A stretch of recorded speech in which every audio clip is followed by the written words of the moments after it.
You know that in Khajuraho you have all these temples that is outside this kind of status and images of sexual images, orgy images, but inside there is silence and it's quiet, he said to me.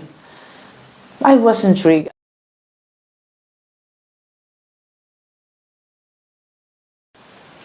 Hello, tantric lovers. I am here to share with you this story about my experience in Khajuraho many time ago. It was around 15 years ago when I wanted to go to India, where is Khajuraho, and I really felt this call. You know, this call that it comes from your heart. And it was very difficult for me to find a good master at that time of Tantra, and I wanted to go to the root of Tantra, or what for me was the root of Tantra. If you don't know where is Khajuraho, it's in India, and in this place I think it's a national park. There is a lot of temples, tantric ancient temples, and outside the temples there is a lot of statues of different things. Between them there is a lot of sexual statues.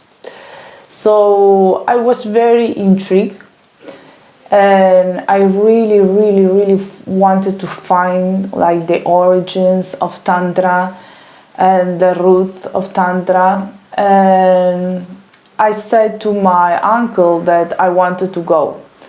And my uncle, he's my godfather since I was born.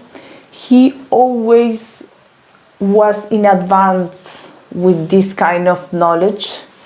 He's always knowing what, I don't know, for me it was like he was always a step in front of me, something like that.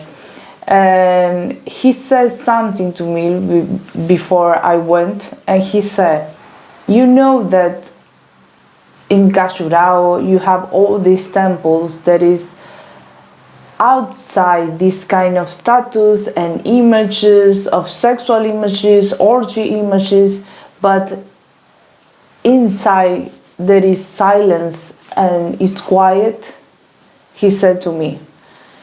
I was intrigued. I didn't know really. I couldn't find anywhere good information about Khajuraho. And I said, no, I didn't know. And he said, apparently tantric disciples used to meditate outside, and then when they were ready they could go inside. So I don't know, you know, I went to Khajuraho with this idea, but you know, when I am in a place, a historical place, I really want to recognize and feel what do I feel, you know, because traveling around the world I really found that many historical places say to you something about the history, but in the first place that can be very conditioning and the way you perceive the place.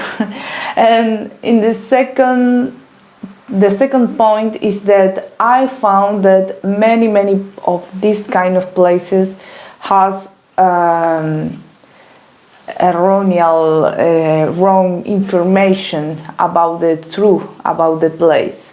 So most of the times I don't want to know anything before I go these places, and then I want to feel and just channel this information what is the energy of the place, what do I feel, what thoughts and images come through my mind and everything. So that was the only thing my uncle told me. And as I said before, I couldn't find any information that was like accurate or interesting. So I went there. I went to all the north of India, or several cities of the north of India at that time, and we came with a lot of experience before, not good ones. Some of them wasn't good ones. And when we found this place, Khajuraho, this little town, the difference in the air, you can feel it, like very quiet. Little town, very quiet, and in some level luminous. At the same time, people was luminous. I could speak with several characters there. Not everyone was luminous people, but some of them was. And I remember we found a monk. I think he was Thailand, and I really felt he was enlightened. And he told us that he was transmitting his knowledge around the world. He was so tender, this kind of person, just like a monk, you know. He was bold and everything, and we share knowledge at that point. And he started to do I don't know, like a dance or something, with just strange movements, at the same time a little bit funny and at the same time wise. And then I share a kung fu dance. You know, I trained kung fu since I was 15 years old, and I know many kung fu dances. They are very powerful, and I did this dance. As I think it was an animal dance, and it was a great moment of sharing. Next day, we went to the national park, when there is all these wonderful and great temples. There is grass all over the place, so it's a very beautiful place to stay and to meditate, like very quiet, and I don't know, energy is a little bit different, you know, lighter. All these walls was very meticulous art. I don't know how to put it in words. And you can find a lot of images of people in daily activities, and maybe in war, a lot of animals, and of course a lot of erotic positions and orgies. It's very interesting, very detailed. You cannot see in front of you all, because they are very tall, so many of the statues are out of your sight, very tall. I think you can see it maybe with a drone or something like that, but anyway, you can see it, but it's far away. And then you have all these images outside the temples. I remember there is one particular statue about a beast, about maybe a lion, and at the same time in the feet of this lion or beast there is a kind of woman, but she felt like a goddess, you know, for her posture, and she's surrendered to the beast, to the lion. And that particular statue was very beautiful for me. And I think that the meaning of that statue is that the beast represent our instinct, our animal part. You know, this part that can bite, can eat like an animal, being reproductive, like sexual, aggressive and everything, like the very basic instinct of human being. But at the same time, this kind of goddess or woman, I know tantric practitioner, she really was like dominate the beast.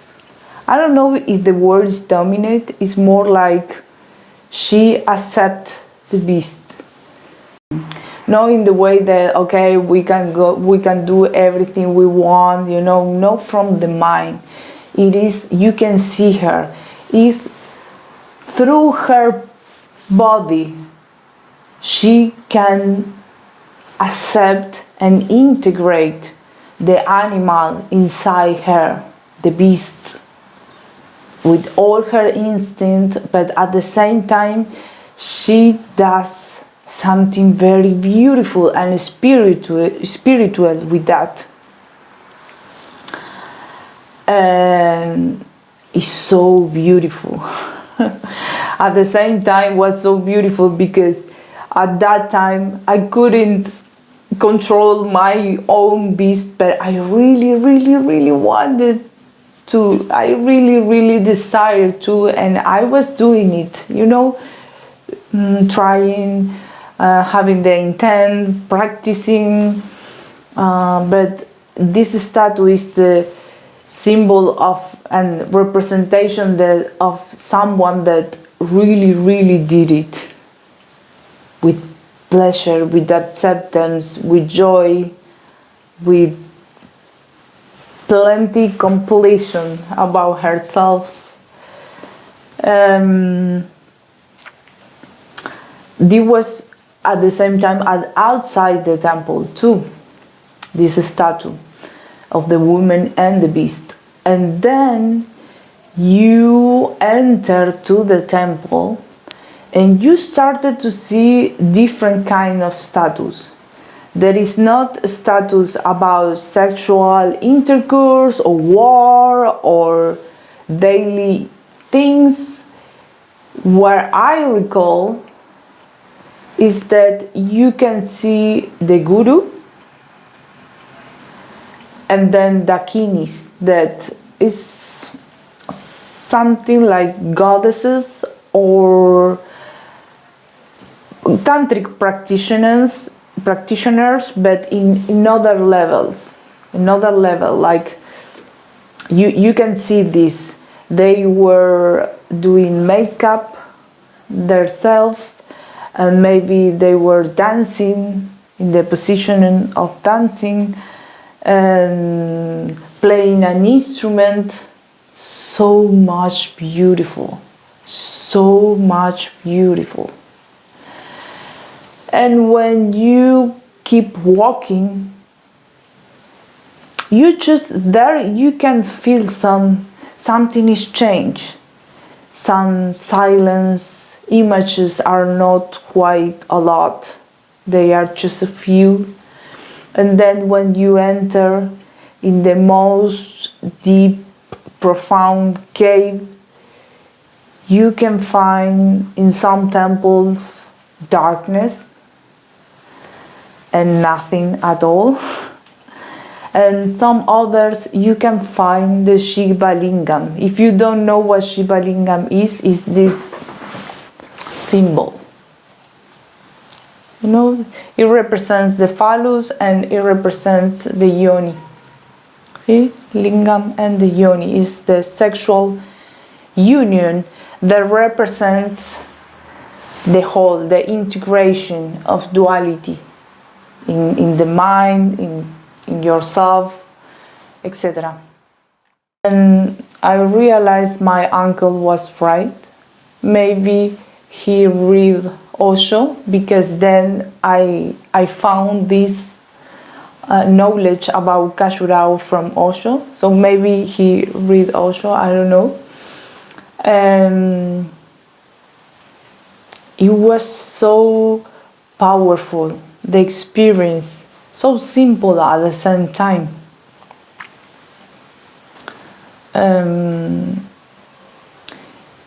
You have all this noise outside, all these kind of activities, beautiful activities, simple, nothing wrong, nothing bad, just all kind of things.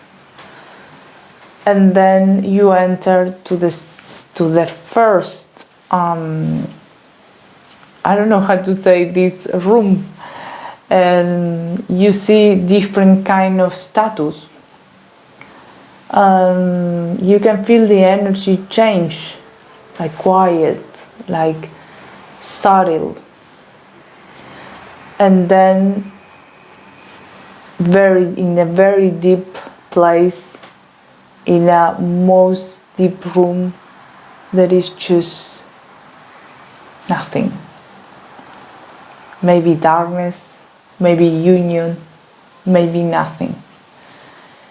And I think what my uncle and Osho said about this place is that it's an experience in yourself when you go there. I couldn't help asking myself what else happened there, because it was so beautiful, but at the same time it's not that way anymore. And I could help thinking about all the horror that maybe also happened there, pursuing this kind of people, you know, this liberty, this innocence, this beauty, this art, this knowledge. And you can experience in yourself at the same time in your mind how all the activities of your life is around you. Maybe you have kids, maybe you have a work, maybe you have a project, or maybe, I don't know, you have your family, your house, your daily life.